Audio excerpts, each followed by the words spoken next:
Next topic है hydrogen bonding. बहुत important topic है। तो इसमें हाइड्रोजन बॉन्ड किसे कहते हैं? तो उसमें ये कहा जाता है कि जब कोई हाइड्रोजन मोस्ट इलेक्ट्रोनेगेटिव एलिमेंट जैसे फ्लोरीन है, सल्फर है, नाइट्रोजन है, इनसे जुड़ा होता है। मोस्ट इलेक्ट्रोनेगेटिव एलिमेंट फ्लोरीन से जुड़ा है। अब यही हाइड्रोजन अब चूंकि जुड़ा है तो आपने पोलर पढ़ा था ना, पोलर कोवेलेंसी, ध्रुवीय सहसंयोजी बंध, पोलर कोवेलेंट बॉन्ड। तो उसमें क्या पढ़ा था कि जो साझे का इलेक्ट्रॉन युग्म होता है वो मोस्ट इलेक्ट्रोनेगेटिव एलिमेंट की ओर थोड़ा सा पार्शियली शिफ्ट हो जाता है। तो जब ये इधर शिफ्ट हो जाएगा इलेक्ट्रॉन, तो इस पर पार्शियली नेगेटिव आ जाएगा और इस पर पार्शियली पॉजिटिव आ जाएगा।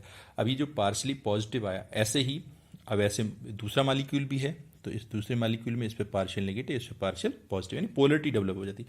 तब ये हाइड्रोजन अपनी कमी, इलेक्ट्रॉन की कमी को पूरा करने के लिए दूसरे मोस्ट इलेक्ट्रोनेगेटिव एलिमेंट से वीक बॉन्ड के द्वारा जुड़ जाता है।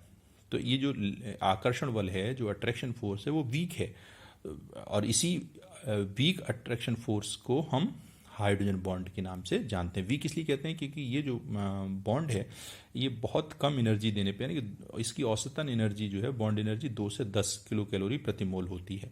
जैसे इसके बीच में ये जो है फ्लोरीन और तो वीक है, इसीलिए ये कम ऊर्जा पर ही टूट जाता है। और ये बनता क्यों है, कारण क्या है हाइड्रोजन बॉन्ड बनने का कारण? हाइड्रोजन बॉन्ड बनने का कारण ये है कि जो इलेक्ट्रोनेगेटिविटी डिफरेंस, इन दोनों में विद्युत ऋणात्मकताओं में बहुत अंतर है।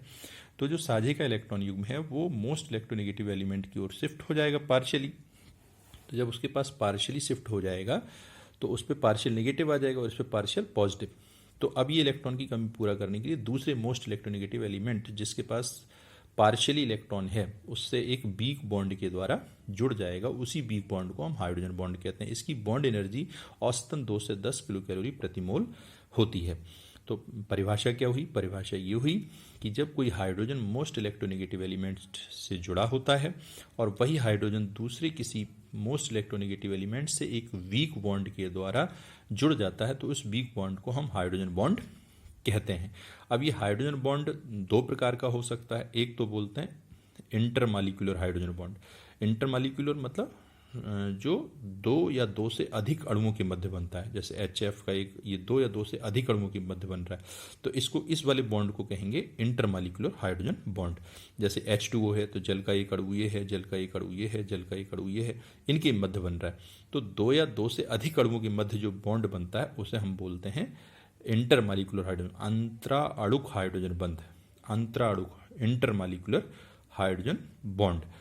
अब ऐसा भी होता है कि एक ही मालिक्यूल में दोनों चीजें उपस्थित हों। जैसे ये आर्थो नाइट्रोफिनॉल है, ये आर्थो पे नाइट्रो ग्रुप लगा है और OH लगा है तो फिनॉल हो गया, आर्थो नाइट्रोफिनॉल। OH को फिनॉल, अगर किसी बेंजीन पे OH ग्रुप लगा है तो उसे फिनॉल कहते हैं, और इस वाले ग्रुप के साथ में लगा है तो इसे आर्थो पोजीशन कहलाती है, और आर्थो पे नाइट्रो ग्रुप लगा है तो आर्थो नाइट्रोफिनॉल। यानी कि डेफिनेशन ये हो जाएगी, जब हाइड्रोजन बॉन्ड एक ही मालिक्यूल के अंदर बनता है, यहाँ हाइड्रोजन बॉन्ड अलग अलग मालिक्यूल्स के अंदर बन रहा है, 2 या 2 से अधिक मालिक्यूल्स के मध्य जो हाइड्रोजन बंध बनता है उसे अंतराणुक हाइड्रोजन बंध कहते हैं। और जब हाइड्रोजन बॉन्ड एक ही मालिक्यूल के अंदर बनता है तो इसे इंटर मालिक्यूलर हाइड्रोजन बॉन्ड कहते हैं। जैसे आर्थोनाइट्रोफिनॉल है तो ये हाइड्रोजन इधर मोस्ट इलेक्ट्रोनेगेटिव एलिमेंट से जुड़ा है, और ये वाला हाइड्रोजन इधर भी मोस्ट इलेक्ट्रोनेगेटिव एलिमेंट से जुड़ जाएगा एक वीक बॉन्ड के द्वारा। तो इसी वीक बॉन्ड को हम इंटरमालिक्यूलर हाइड्रोजन बॉन्ड कहते हैं। अब इस हाइड्रोजन बॉन्ड की जो विशेषताएं हैं, तो इसकी जो गुण हैं या विशेषताएं हैं, ये सबसे ज़्यादा जो मालिक्यूल्स होते हैं, कंपाउंड्स होते हैं, उनके भौतिक गुणों को सबसे ज़्यादा प्रभावित करते हैं। जैसे भौतिक अवस्था, तो भौतिक अवस्था अब पूछा जाता है कि H2O की जो भौतिक अवस्था है वो लिक्विड होती है, और जबकि H2S की जो H2S जो है वो गैसीय अवस्था में होता है। तो उसके पीछे लॉजिक क्या है? लॉजिक ये है कि H2O में हाइड्रोजन बॉन्डिंग हो जाती है और सल्फर में H2S में हाइड्रोजन बॉन्डिंग नहीं हो पाती। अब हाइड्रोजन बॉन्डिंग होने से ये मालिक्यूल्स में जो आकर्षण बल है, इसके कारण, इस आकर्षण बल के कारण ये जो दूर दूर मालिक्यूल थे वो पास पास आते हैं और ये लिक्विड में कन्वर्ट हो जाता है। जबकि H2S में अगर यहाँ हम S लगा दें तो H2S बन जाएगा। जैसे एग्जाम्पल हम समझा रहे हैं H2S, तो H2S क्या है? गैस, और ये H2O क्या है, लिक्विड।